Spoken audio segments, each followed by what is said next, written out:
Hello students, welcome to my application. तो students start करशू university exam में March 2024 में पूछायेलू advance accounting and auditing paper number 6 जे 5th सेमिस्टर बीकॉम नो छे। ओके, એટલે આપણે પ્રેક્ટિકલ સબ્જેક્ટ જે છે તમારો અકાઉન્ટનો એનું આપણે પેપર કરશું। ઓકે, તો જો છોકરાઓ સૌથી પહેલો તમારો જે એમસીક્યુ છે સેમિસ્ટર નંબર 6 નું જે ગયા વર્ષનું પેપર છે તે કેટીનું। ઓકે, સૌથી પહેલા તો તમને કીધેલું છે કે અપવાદ દ્વારા સંચાલન એ શું છે? તો અપવાદ દ્વારા સંચાલન એ સંચાલકીય હિસાબી પદ્ધતિનું શું છે? ઓજાર છે। ઓકે, આ તમને ચોપડીની અંદર એમસીક્યુ પણ મળી જશે, થિયરી પણ મળી જશે। ઓકે, તો અપવાદ દ્વારા સંચાલન એ શું છે? સંચાલકીય હિસાબી પદ્ધતિનું ઓજાર છે।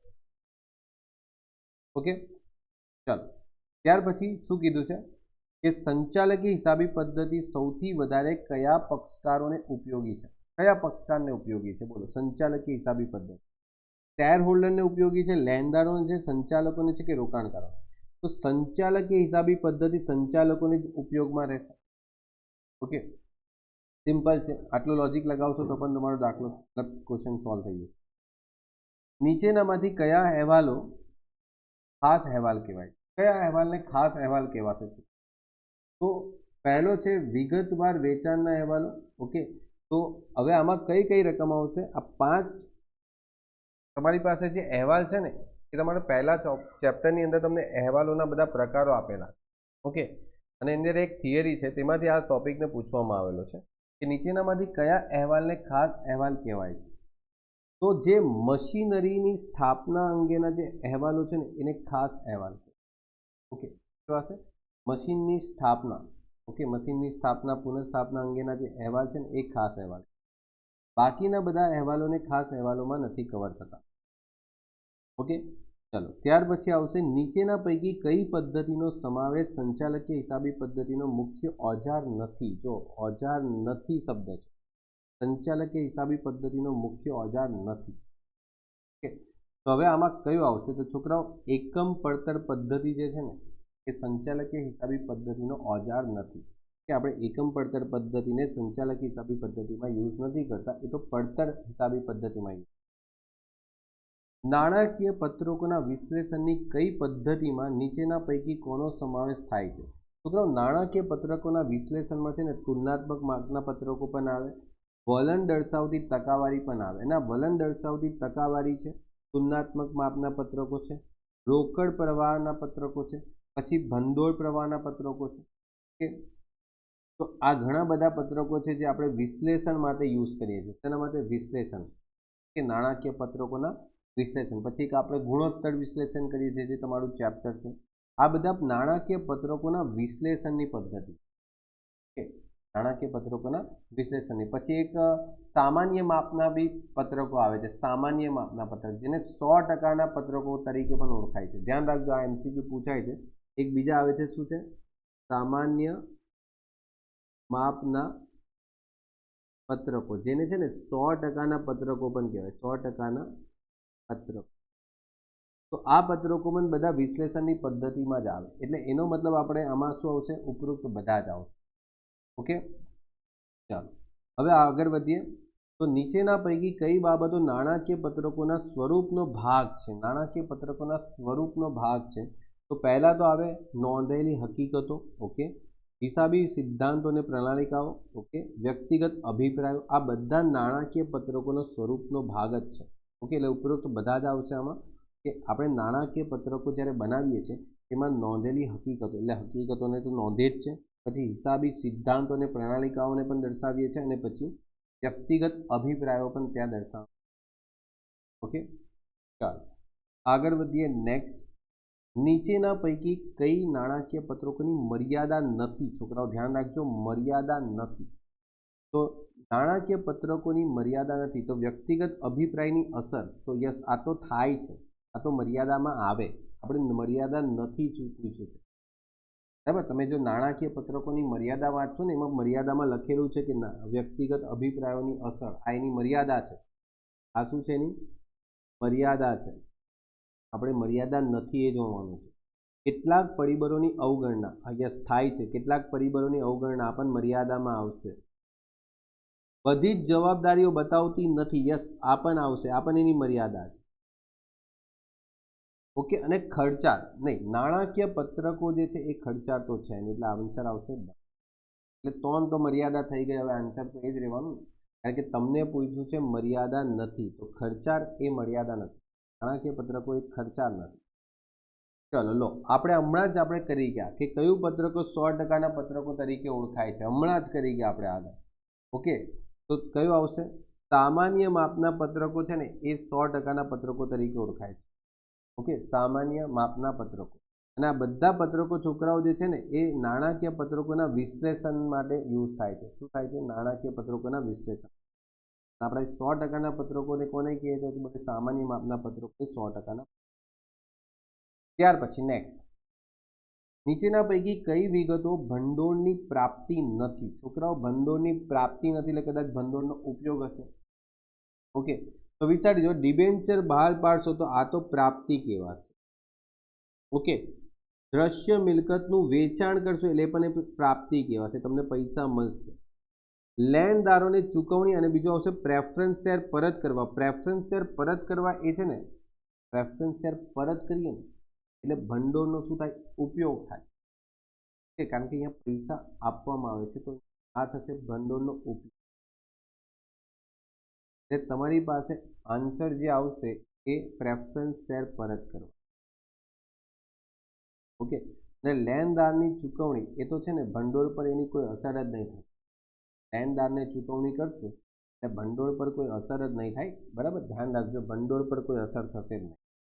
ઓકે, લેણદારને ચૂકવણી કરશું ને તો તમારી પાસે રોકડા ઘટી જશે અને દેવું ઘટી જશે, બંને બાજુ સરખું સરખું જ ઘટશે, કોઈ ફરક. ઓકે, એટલે પ્રેફરન્સ શેર પરત કરવા એ ભંડોળનો ઉપયોગ છે. તો અહીંયા લખ્યું છે પ્રાપ્તિ નથી, તો આ ડી વાળો ઓપ્શન છે, પ્રાપ્તિ નથી, ઉપયોગ છે.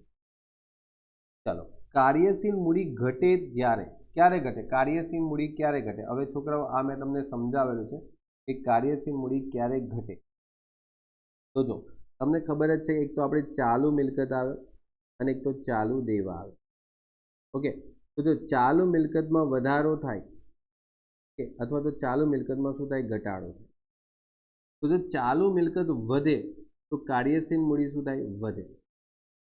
અને ચાલુ મિલકતમાં ઘટાડો થાય તો કાર્યશીલ મૂડી શું થાય? ઘટે. ઓકે, હવે જો અહીંયા વધારો થાય, ઓકે, તો ચાલુ દેવામાં વધારો થાય તો શું આવશે? આ ઘટે. અને અહીંયા જો ઘટાડો થાય તો આ શું આવશે? વધે. આવું મેં તમને લખાવેલું છે, અને આ બધું શેમાં થશે? કાર્યશીલ મૂડીમાં. આમાંથી એક સવાલ તો હંમેશા પૂછાય જ છે. ઓકે, તો તમને શું પૂછ્યું છે? કાર્યશીલ મૂડી ઘટે એટલે કાર્યશીલ મૂડી ઘટી જશે, તો ક્યારે ઘટે છે? તો કાર્યશીલ મૂડી જો બે કેસમાં ઘટે છે, એક તો અહીંયા ઘટે છે ને એક તો અહીંયા ઘટે છે. ઓકે, આ કાર્યશીલ મૂડી ક્યારે ઘટે છે? બે કેસમાં. તો ચાલુ મિલકતમાં ઘટાડો થાય ત્યારે ઘટે અને ચાલુ દેવામાં વધારો થાય ત્યારે ઘટે. હવે આવું છે તમારી પાસે કશે? જો પહેલામાં શું આપેલું? ચાલુ જવાબદારી વધે, જવાબદારી એટલે દેવું, ચાલુ જવાબદારી વધે એટલે પહેલો જ ઓપ્શન મારા ખ્યાલથી સાચો છે. બીજા પણ એક વખત ચેક કરી લો. તો ચાલુ જવાબદારી ઘટે, જો ચાલુ જવાબદારી ઘટે એટલે ચાલુ જવાબદારી ઘટે તો પછી તો એ ખોટું થઈ જશે, એ તો વધારો થાય. એટલે ચાલુ જવાબદારી ઘટે તો એનો મતલબ શું થાય? કાર્યશીલ મૂડી શું થશે? વધશે. ઓકે, આ તો ઓપ્શન આવશે જ નહીં. ચાલો જવા દો. ત્યાર પછી શું છે? ચાલુ મિલકતમાં વધારો થાય. ચાલુ મિલકતમાં જો વધારો થાય તો કાર્યશીલ મૂડી વધે. આપણે શું પૂછ્યું? ઘટે પૂછ્યું. આ પણ ઓપ્શન નથી. અને રોકાણોનો તો કેસ આવે જ નહીં ને. રોકાણો ક્યાં આવે? કાર્યશીલ મૂડીમાં આવે. કાર્યશીલ મૂડી આવે એટલે ચાલુ મિલકત ચાલુ દેવા પર જ કામ કરવાનું. રોકાણો તો પછી જોવાના જ નહીં ને. એટલે ડી ઓપ્શન તો આમ પણ તમારો આવવાનો જ નથી દાખલામાં. ચાલો આગળ વધો. શું કહેવામાં આવે છે 11 નંબરના પોઈન્ટમાં? નીચેના પૈકી કઈ વિગત સુધારેલ નફા નુકસાન ઉધાર બાજુ દર્શાવવામાં આવતી નથી? હવે તમે છે ને આના માટે જ્યારે હું તમને ચેપ્ટર ચલાવેલું છે ત્યારે નફા નુકસાન ખાતાની ઉધાર બાજુ કઈ કઈ એન્ટ્રી થાય ને એ બધી એન્ટ્રીઓ લખાવેલી છે. ઉધાર બાજુ કઈ થાય, જમા બાજુ કઈ. તમને દાખલામાં ધ્યાન રાખજો, ઉધાર બાજુ દર્શાવવામાં આવતી નથી પૂછ્યું છે. ભૂલથી ઘણી વખત છોકરાઓ શું કરી આવે? ઉધાર બાજુ જે દર્શાવવામાં આવે છે ને તે ટીક કરી આવે. કે તો પછી ઉધાર બાજુ દર્શાવવામાં આવે છે એવી 3 એન્ટ્રી હશે, કારણ કે 4 ઓપ્શનમાંથી એક જ ઓપ્શન એવો હશે કે જે ઉધાર બાજુ દર્શાવવામાં આવતો નથી, જમા બાજુ દર્શાવવામાં આવતો હશે. તો જો પહેલાં તો નફાની વહેંચણી, રોકાણ વેચાણની ખોટ, પછી સૂચિત ડિવિડન્ડ અને અહીંયા મશીનરીની વેચાણ. તો તમારો ઓપ્શન છે ને મશીનરીનું વેચાણ આવશે, કારણ કે આ છે ને નફા નુકસાનની જમા બાજુ આવશે. બાકી બધું છે ને નફા નુકસાનમાં શું આવશે? ઉધાર બાજુ આવશે. બી નફા નુકસાનમાં ઉધાર આવશે, આ બી નફા નુકસાનમાં ઉધાર બાજુ, બધું ઉધાર જ આવશે, ખાલી આ જ જમા આવશે. ને પૂછ્યું એ જ છે કે કયું ઉધાર બાજુ દર્શાવવામાં આવતું નથી. કે તો ધ્યાન રાખજો. ચાલો, નીચેના પૈકી કયું વિધાન સાચું નથી? સાચું નથી એટલે હું એમ લખી શકું કે કયું વિધાન ખોટું છે. ઓકે, તો વધારે મને ઇઝી રહેશે, બરાબર, કારણ કે સાચું નથી એટલે ખોટું વિધાન શોધવાનું છે. હવે બોલો શું આવશે? જ્યારે મિલકત વધે તો રોકડ પ્રવાહ પણ વધે, કે મિલકત ઘટે તો રોકડ પ્રવાહ વધે. આ 4 ઓપ્શનમાંથી કયો ઓપ્શન આવશે કે જે ખોટો છે? તો જો છોકરાઓ, મેં તમને શીખવાડેલું હતું કે ચાલુ મિલકતમાં શું થાય? વધારો થાય. તો રોકડ પ્રવાહ શું થાય? ઘટી જાય. ઓકે, અને ચાલુ મિલકતમાં જો ઘટાડો થાય તો રોકડ પ્રવાહ શું થઈ જશે? વધી જશે, વધે. હવે ચાલુ દેવા એટલે દેવાની વાત કરીએ, ચાલુ દેવા હોય કે દેવા હોય ગમે તે, વધારો થાય તો આમાં શું થશે? વધશે રોકડ પ્રવાહ. અને ઘટાડો થાય તો રોકડ પ્રવાહ શું થશે? ઘટશે. સિમ્પલ. હવે આમાંથી કયો ઓપ્શન મેચ નથી થતો? જો ચેક કરો. ચાલુ મિલકત વધે છે, ઓકે, તો રોકડ પ્રવાહ ઘટે છે. આ તો સાચું છે, તો અહીંયા લખ્યું જ છે. મિલકત વધે તો રોકડ પ્રવાહ ઘટે. મિલકત ઘટે તો રોકડ પ્રવાહ પણ શું થાય છે? વધે છે. તો મિલકત ઘટે તો રોકડ પ્રવાહ વધે છે, પણ સાચું છે. દેવું વધે તો દેવુંમાં વધારો થાય તો રોકડ પ્રવાહ શું થાય છે? ઘટાડો થાય છે. ઓકે, અહીંયા એવું લખ્યું છે, તો આ ઓપ્શન ખોટું છે. દેવું ઘટે છે તો રોકડ પ્રવાહ ઘટે છે, તો આ સાચું છે. ઓપ્શન કયો આવશે આપણો? આ જેટલું મેં લખાયું છે ને એટલું યાદ રાખી લેશો તમે બહુ થઈ. અથવા તો લોજિક લગાવો છોકરાઓ. તમે જે મિલકત ખરીદો તો મિલકત ખરીદો તો જ મિલકત વધે ને. મિલકત ખરીદો તો જ મિલકત વધે. તો મિલકત ખરીદશો તો મિલકત વધી હશે, તો મિલકત ખરીદવાથી તમારો રોકડ પ્રવાહ ગયો હશે તો રોકડ પ્રવાહ તો ઘટશે જ ને. એટલે પહેલા ઓપ્શનથી જો તમે સ્ટાર્ટ કરો તો બધું તમને મળી જશે. ઓકે, ચાલો આગળ વધીએ. નેક્સ્ટ, ભંડોળ પ્રવાહપત્રક અને રોકડ પ્રવાહપત્રકની રજૂઆત કોના સમક્ષ થાય છે? તો સંચાલકો સમક્ષ થાય છે, કે પછી ફોરમેન સમક્ષ થાય છે, માર્કેટિંગ મેનેજર પાસે થાય, કે પછી બીજું શું છે? Purchase manager. એટલે છોકરાઓ અહીંયા પરચેસ લખાઈ ગયું છે, ખરીદ મેનેજર કહેવાય. ઓકે, યુનિવર્સિટીએ એટલી ભૂલ કરેલી છે ને ગયા વર્ષના પેપરોમાં, ગુજરાતીમાં પણ અને ઇંગ્લિશમાં પણ. અને સૌથી વધારે જે ભૂલ કરી છે ને એ ઇંગ્લિશ મીડિયમમાં કરેલી છે, બીજા સબ્જેક્ટોમાં. ઓકે, અને એના કારણે બિચારા જે ઇંગ્લિશ મીડિયમના છોકરાઓ છે ને એના માર્ક્સ ઓછા આવે છે, ગુજરાતીઓના માર્ક્સ વધારે આવે છે. એનું રીઝન છે કે ગુજરાતીમાં મેજોરિટી સમજ પડી જાય, જે ખોટું હોય ને તો પણ. ઇંગ્લિશમાં કેવું છે, આખા શબ્દ અને વર્ડિંગ જ બદલાઈ જાય.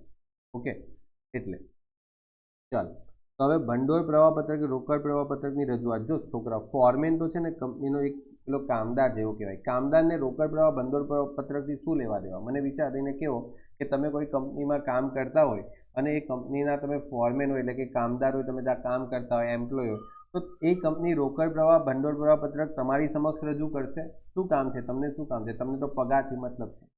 તો marketing manager, foreman, purchase manager, ખરીદ મેનેજરને શું લેવા દેવા છે? જે લેવા દેવા હશે સંચાલકો, એટલે જે કંપનીનું સંચાલન કરે એને જ લેવા દેવા હોય ને, બીજા કોને લેવા દેવા હોય? તો સંચાલકો માટે જ કામ હોય, એ લોકો સમક્ષ જ રજૂ કરવામાં આવશે.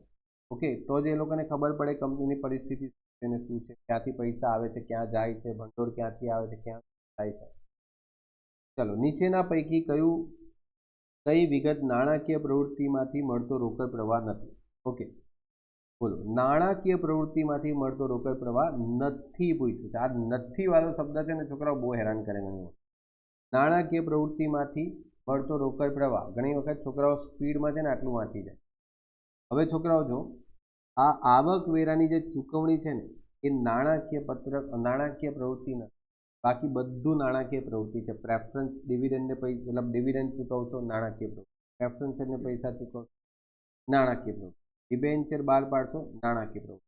આન્સર તમારો શું આવશે? આવકવેરાની ચૂકવણી, કારણ કે આવકવેરાની નાણાકીય પ્રવૃત્તિ છે. કાર્ય મતલબ પહેલી પ્રવૃત્તિ આવે ને, કામગીરી પ્રવૃત્તિ, એમાં તમે એકદમ નીચે જઈને લેસ કરશો, માઇનસ કરશો, આવકવેરાની ચૂકવણી. ચલો, નીચેનામાંથી કઈ બાબતો રોકડ પ્રવાહ પ્રાપ્તિ નથી? રોકડ પ્રવાહની પ્રાપ્તિ નથી એટલે રોકડ પ્રવાહ તમને મળતો નથી. એટલે સમજો ઇક્વિટી શેર બહાર પાડશો તો રોકડ પ્રવાહ મળશે. પૈસા મળે શેર બહાર પાડવાથી. ફર્નિચરનું વેચાણ કરવાથી પણ પૈસા મળશે. રોકાણનું વ્યાજ એટલે પૈસા મળશે. તો સીધી વસ્તુ છે, લોનની ચૂકવણી કરશો તો પૈસા મળશે કે પૈસા જશે? એટલે પ્રાપ્તિ નથી. એટલે આ પ્રાપ્તિ નથી, આ છે ને શું છે? ઉપયોગ છે. આ શું કહેવાશે? ઉપયોગ છે. રોકડ પ્રવાહનો ઉપયોગ, રોકડનો ઉપયોગ. ડન. તો છોકરાઓ, આ તમારા 15 MCQ મેં તમને ઓલમોસ્ટ કમ્પ્લીટ કરાવી દીધા. ઓકે, મળીએ નેક્સ્ટ લેક્ચરમાં. Good bye and take care.